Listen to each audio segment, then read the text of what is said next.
until 4 p.m. Eastern Standard Time this afternoon. The following impacts are expected. Strong winds and rough waves on area lakes will create hazardous conditions for small craft.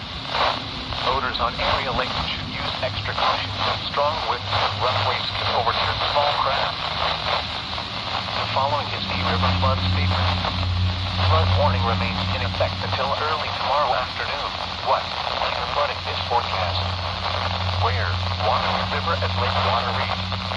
When? Until early tomorrow afternoon. Impacts in 100.4 feet. Appears on the Wildlife Road Bridge over Singleton Creek became submerged.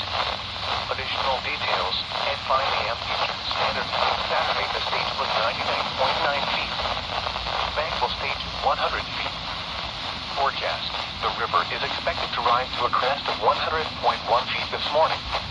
It will then fall below flood stage this afternoon. Flood stage 100 feet. http://www.weather.gov/safety/flood. A 2 p.m. Eastern Standard Time observation